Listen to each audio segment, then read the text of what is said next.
अस्सलामुअलैकुम दोस्तों। South Africa दुनिया की पहली टीम बनी है जिसने भारत को 408 यानी 400 प्लस के मार्जिन से शिकस्त दी है। और शायद बुमा ये पैगाम देना चाह रहे हो कि भाई साहब बोना नहीं कहना चाहिए था। और शायद आज भारतीय कैंप के अंदर भी ये बात हो कि बुमा ने ये मैच दो टीमों के दरमियान नहीं थोड़ा पर्सनल ले लिया। जिस तरह से भारत को ये दो टेस्ट मैचेस की 4 इनिंग्स में शिकस्त दी है वो अपने आप के अंदर एक मिसाल है। गौतम गंभीर पहले ऐसे भारतीय कोच बने हैं जिनके होते हुए टीम इंडिया दो टेस्ट सीरीज अपने घर के अंदर हारी है। आप फिंगर टिप्स पे गिन सकते हैं, फिंगर टिप्स पे गिन सकते हैं कि भारत अपने घर में कोई टेस्ट सीरीज कब कब कैसे कैसे हारा है। गिनी चुनी है। गौतम गंभीर के आने से पहले 54 टेस्ट मैचेस में सिर्फ 4 टेस्ट मैच भारत हारा था और उनके आने के बाद 60 टेस्ट मैचेस में 5 टेस्ट मैच अपने घर के अंदर भारत हार चुका है।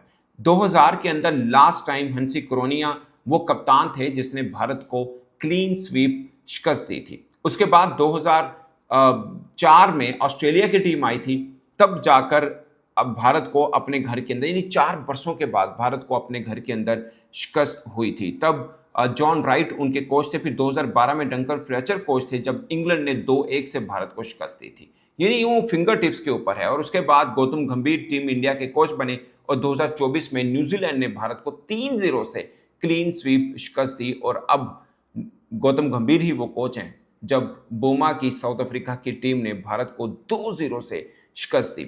हार्मर जो एक बार ऑलमोस्ट क्रिकेट छोड़ के इंग्लैंड शिफ्ट हो गए थे, उनकी कहानी बहुत दिलचस्प है। ऑफ स्पिनर हैं, पाकिस्तान के खिलाफ भी 2 मैचेस में उन्होंने बड़ी ज़बरदस्त बॉलिंग की थी और 13 विकेट्स ली थी। अब भारत के खिलाफ 2 टेस्ट मैचेस में 17 विकेट ले चुके हैं। ओवरऑल 4 टेस्ट मैचेस में 27 विकेट उनके नाम है। ये 2019 में आए थे। एक लंबे टाइम इनका बड़ा ज़बरदस्त किस्म का एक इनकी स्टोरी है जिसके ऊपर बहुत से क्रिकेटर्स इनसे मोटिवेशन ले सकते हैं। ये खेले साउथ अफ्रीका, फिर छोड़ जाते, मतलब इनको ड्रॉप कर दिया जाता है। फिर 1 साल के बाद इनको कोई टेस्ट मैच मिलता है, फिर ड्रॉप कर दिया जाता है। अभी ये जिम्बाब्वे, पाकिस्तान और इंडिया, ये इनके पूरे करियर में ये फर्स्ट टाइम ऐसा हुआ कि ये लंबा टाइम पीरियड इनको मिला है। अदरवाइज आते हैं ड्रॉप हो जाते हैं, आते हैं ड्रॉप हो जाते हैं। एक बार तो ऐसा हुआ था ये इंग्लैंड शिफ्ट हो गए थे कि इनको चांस ही नहीं मिल रहा था। और अब जब चांस मिला है तो साउथ अफ्रीका को समझ में आया कि भाई साहब सब कॉन्टिनेंट में खेलना है तो इनके बगैर गुजारा नहीं होगा। अब अगला शिकार श्रीलंका है साउथ अफ्रीका का, अगर वो कर पाए, क्योंकि पाकिस्तान के खिलाफ उन्होंने 1-1 से सीरीज ड्रॉ की, भारत को 2-0 से हराया। तो श्रीलंकन सोच रहे होंगे कि भाई साहब ये अब तीसरी बारी शायद हमारी होने वाली है। आप सोचिए कि पाकिस्तान को जब 1 टेस्ट मैच हराया था साउथ अफ्रीका ने, तो पाकिस्तान के बड़े फॉर्मर क्रिकेटर यहाँ पे कह रहे थे कि इंडिया जाएगा। मेरा भी ये ख्याल था ऑनेस्टली स्पीकिंग कि इंडिया जब जाएगा तो देखिएगा ये क्या होता है इनके साथ, क्योंकि पाकिस्तान में बुमा नहीं आए थे, पाकिस्तान के अंदर बुमा नहीं थे, फिट नहीं थे। भारत के अंदर वो ए टीम की तरफ से पहले खेले, अपनी फिटनेस साबित की, उसके बाद वो टीम के ज़ाहिर है कप्तान तो थे ही वो, मगर क्या कमाल कप्तानी की है। वो क्रिकेट कप्तान कम गैंगस्टर ज़्यादा लगे हैं। शायद पहले दिन का जो बुमराह ने उनको छेड़ा था, एक्चुअली में उनको छेड़ा नहीं था, एक फ्लो के साथ बोल दिया कि ये तो बोना है इसके, वो एलबीडब्ल्यू की अपील के ऊपर था। बट मुझे लगता है कि वो पर्सनल ले लिया और उसने बताया कि क्रिकेट के मैदान में जवाब जुबान से नहीं बल्ले से दिया जाता है। और अब सोचिए भारतीय टीम, आप एक मतलब हैरानकुन बात सोचिए कि अपने घर के अंदर भारतीय टीम सिर्फ एक मरतबा 4 इनिंग्स में सिर्फ एक मरतबा 200 का हिस्सा पार कर पाई है, वो भी 201, सिर्फ एक मरतबा। और एक मरतबा तो 100 भी नहीं कर पाई है। मतलब वो भारतीय टीम जिसकी हम एग्जांपल देते हैं। ये गौतम गंभीर को वो इंडियन टीम मिली थी जिसने T20 वर्ल्ड कप में एक भी मैच नहीं हारा था। चैंपियंस ट्रॉफी में गच्चे खुद कप्तान थे, मगर ये टीम पहले की राहुल द्रविड़ ने बना रखी थी, पूरे टूर्नामेंट में एक मैच नहीं हारा था। अब वो टीम गौतम गंभीर के पास आई है तो 7 टेस्ट मैचेस में अपने घर में 5 हारे हैं, 2 साउथ अफ्रीका के खिलाफ, 3 न्यूजीलैंड के खिलाफ। और मुझे लगता है कि वर्ल्ड टेस्ट चैंपियनशिप का फाइनल जो पिछली दफ़ा भारत मिस किया कि नहीं कर पाया क्वालिफाई, इस बार भी इनके लिए बहुत मुश्किल होगा। और बज़ाहिर तो अब भारत के मीडिया के अंदर ये खबरें चल रही हैं कि टीम शायद टूट फूट का शिकार है, या गौतम गंभीर ड्रेसिंग रूम का एनवायरनमेंट इतना अच्छा नहीं रख रहे। क्योंकि मेरे समेत आप किसी से भी पूछेंगे, कोई ये मानने को तैयार नहीं हो सकता कि भारत के अंदर क्रिकेट का टैलेंट खत्म हो गया है, कि सिर्फ 2 खिलाड़ी साइड पे हुए हैं और उसके बगैर गुजारा नहीं हो रहा है। ऐसा हो नहीं सकता। मतलब एक से बढ़कर एक तुर्रम खान इंडिया क्रिकेट में मौजूद है। वो अलग बात है कि पॉलिसी जो गौतम गंभीर लेके आए कि ऑलराउंडर्स से T20 जीतना है, ऑलराउंडर से वनडे जीतना है, ऑलराउंडर से ही भरी हुई टीम इंडिया को टेस्ट में रखना है। अब पहले टेस्ट मैच में 4 स्पिनर डाले, इसमें 2 ऑलराउंडर्स थे।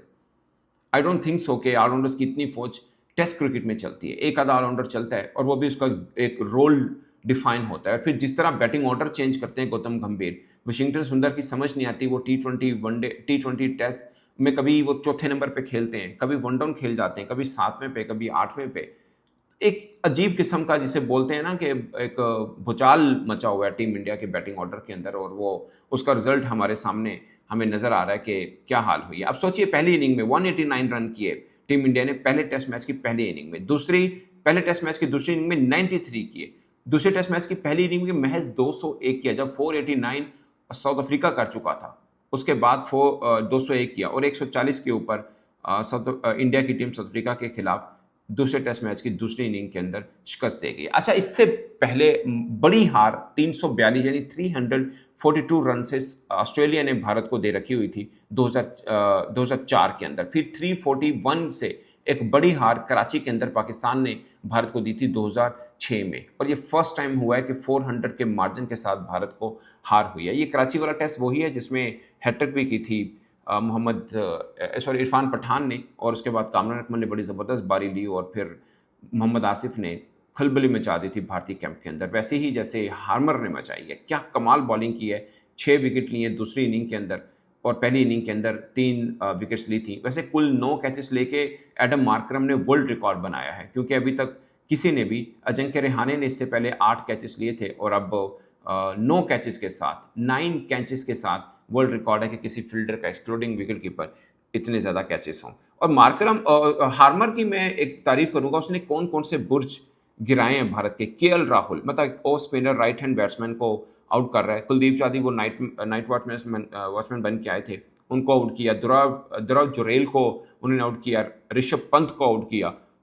वैसे जडेजा लेफ्ट हैंड है, मेरा ख्याल था कि हार्मर करेंगे, मगर उनको कैशव महाराज ने आउट किया। वशिंगटन सुंदर को हार्मर ने आउट किया। नीतीश कुमार रेड्डी इतना डेकोरेटेड टेस्ट करेक्टर है, आई डोंट नो इस बंदे को क्या, ऑस्ट्रेलिया में जो बंदा शो कर रहा है, यहाँ पर आकर पूरी तरह से फ्लॉप हुआ है। मुझे भी लगता है वैसे कि मतलब इतनी टैलेंटेड टीम इस तरह बुरे तरीके से कैसे हार सकती है। मुझे भी लगता है कि गौतम गंभीर और खिलाड़ियों के बीच में शायद, क्योंकि इंडियन मीडिया भी ये रिपोर्ट करता है कि इन दोनों के हालात थोड़े से ख़राब हैं भारतीय क्रिकेट कैंप के अंदर। अब 260 दूसरी इनिंग के अंदर साउथ अफ्रीका ने किया 5 खिलाड़ी आउट होने के बाद, और यकीन माने मुझे उस वक्त लग रहा था कि साउथ अफ्रीका इतना ठंडा क्यों खेल रहा है, मतलब इतने बड़ा मार्जिन उनको पहली इनिंग से मिल गया था। उसके बाद दूसरी इनिंग बड़ी स्लो स्ट्राइक रेट के साथ खेले। मिसाल के तौर पर स्टब्स ने, वो तीखा खेल सकता है, उसने 94 रन बनाए थे 180 बॉल्स पर, ऑलमोस्ट 52 की स्ट्राइक रेट के साथ। पर मुझे लगता है कि वो तेज़ खेल सकते थे और टाइम मजीद बचा सकते थे, मगर शायद साउथ अफ्रीका को भरोसा था कि हमें एक दिन ही काफ़ी है भारतीय बैटिंग लाइन की दीवार को गिराने के लिए,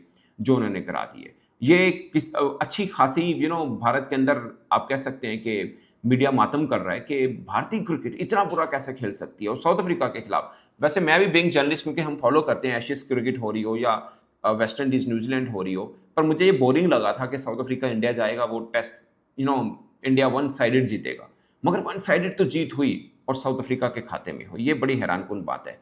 अब ढूंढना है भारत को भी जवाब कि वशिंगटन सुंदर या कभी अक्षर पटेल ऑलराउंडर टाइप की टेस्ट क्रिकेट के अंदर लेके रखना है, या जब वो कभी अपने मेन स्ट्रीम स्पिनर्स को खिलाते थे और अपने ही सरजमीन के ऊपर स्पिन पिच बनाकर दूसरी टीमों का शिकार करते थे। अब वही शिकार तो हो रहा है, मगर अब वो खुद हो रहे हैं, और दूसरे देश के खासकर गोरे स्पिनर्स आकर उनको उनके घर में अनप्लेबल हो रहे हैं। इसका जवाब भारत को ढूंढना है, एक अपनी बैटिंग बेहतर करके। दूसरा मुझे लगता है कि शायद अब ये जो ऑलराउंडर वाला खाता है ना कि स्पिन ऑलराउंडर डाल लिया जाए, चलो स्कोर भी कर लेगा, बॉलिंग भी कर लेगा, शायद भारत को इसका जवाब ढूंढना है कि जो रेगुलर स्पिनर है वो अपना काम अच्छे अंदाज से करता है। शायद वो अच्छे टाइम के ऊपर विकेट ले, जैसे स्टब्स ने 94 किया, या आप उनकी पहली इनिंग देखें जहां पर नीचे से मुत्सामी 100 कर गए, मतलब ऊपर टॉप ऑर्डर उड़ा के रख दिया, नीचे से मुत्सामी ने 100 किया। 93 माइकल जॉनसन ने किया, इसने हमारे खिलाफ भी रन किए थे, और हम कह रहे थे कि यार बॉलिंग क्या है, हम ऊपर से तो आउट कर लेते हैं, नीचे से नहीं पकड़ा जाता।